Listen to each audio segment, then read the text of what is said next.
Now that our hearts are all broken.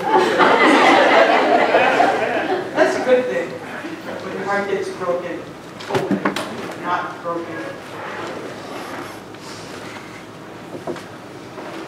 I'm going to do a brief recap, but I just have to say, when I learned some of these lyrics, I said they are very much of this philosophy, not just your personal life. Because who hasn't felt that desire to help another person get through something, and yet we feel helpless? That's what the song's about, and I think everybody in the room knows, yeah, I've been in that place where I didn't know what to do to help somebody else. And breathe, please. It's sometimes the best thing we can say, just breathe.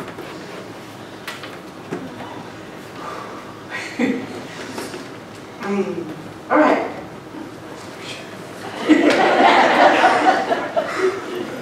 So right, everything is allowed here. This whole month of September, I've been doing what I've been calling the basics applied to everyday living. What I've noticed over all my years of teaching is that we get this information, we get this philosophy in here. Even sitting in classes, people go, yeah, I get that. And then when I sit with people in counseling, it's but, and then there's the drama of life.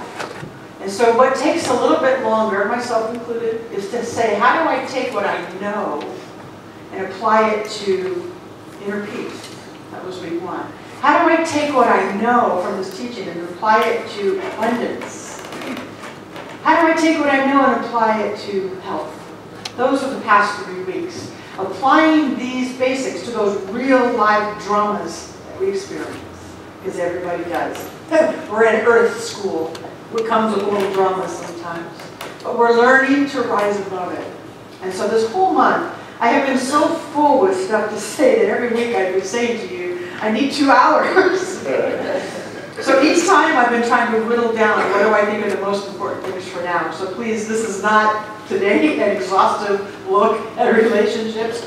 Patty and I were talking this morning. She said you just need to make a whole class out of it, and that may come.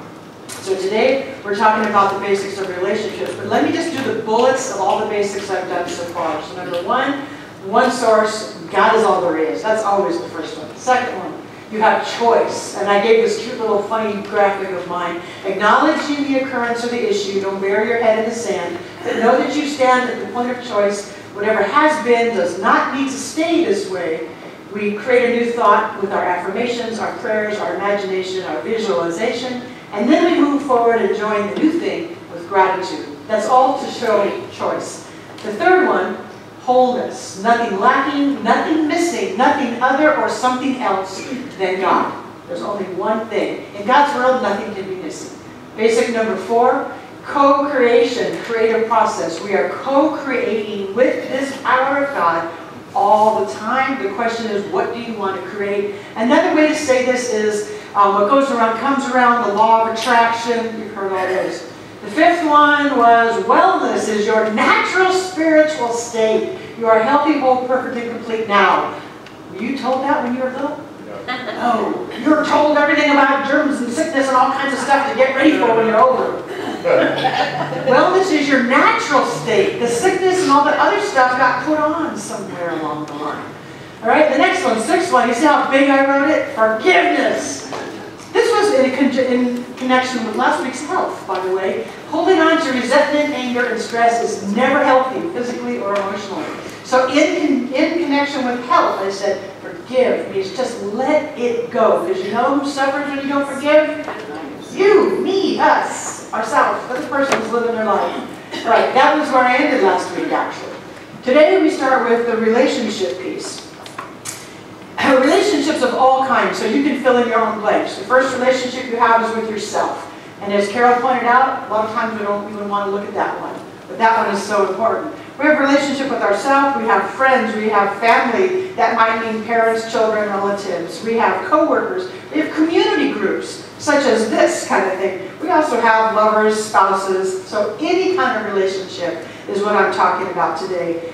We can't avoid relationships, can we? Even if you live out in the middle of the wilderness, you're going to have a relationship with the wilderness and with the animals out there and yourself. So we can't avoid relationships.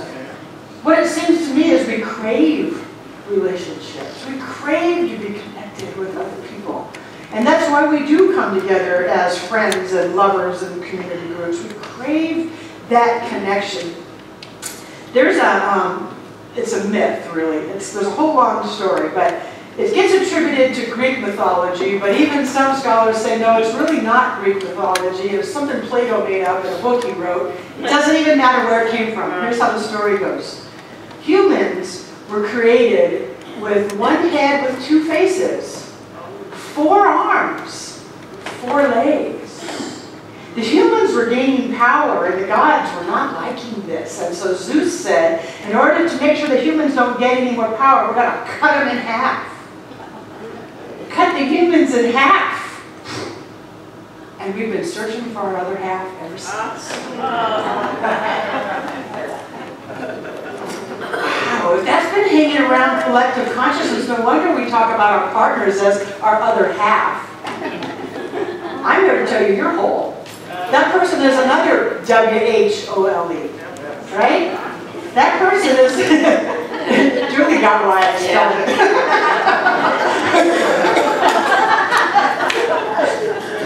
We'll just look at it.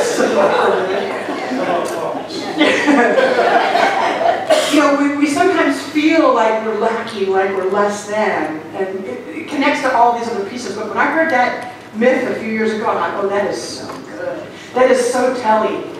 We are already whole, but we feel like we're looking for something to complete us. Jerry Maguire did not have the right idea when he said, you complete me.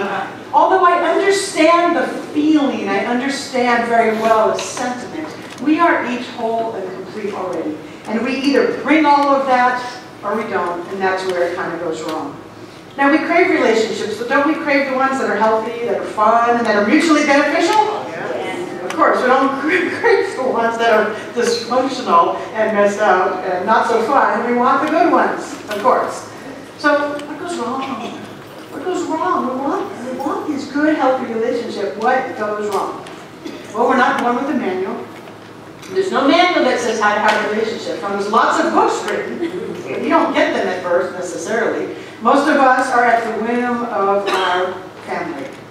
And we pass on and carry forth however we were raised. By and large, I know none of us did that. We all said, I'm going to do it different than my parents did it. We all made a conscious effort. I'm going to do this differently. Yeah, until we really start to look like, oh, my mom did that. That's my dad. Oh, that, you know, we start to see those little pieces of ourselves. But the point being, we carry forward what we learned by and large, and there's a lot of dysfunction in the world. We're here to heal that. We're here to be the exception. We're here to do it differently. We're here to remember that we're born of love to begin with. We're born of love. It's innate in us already. So what goes wrong, what we're here to say is, what can I do right? What can I do different? How can I be the one who brings more love into this world? So I'm going to start with some keys that are, for those of you who like the how-to bullets, these are the keys that I'm going to give you today. First of all, I start with a little book that probably many of you have heard about called The 4 Agreements. All right. Four Agreements written by Don Miguel Ruiz. If you have not read it, I highly encourage it. It's a little easy to read book. I'm going to point out 2 of his keys.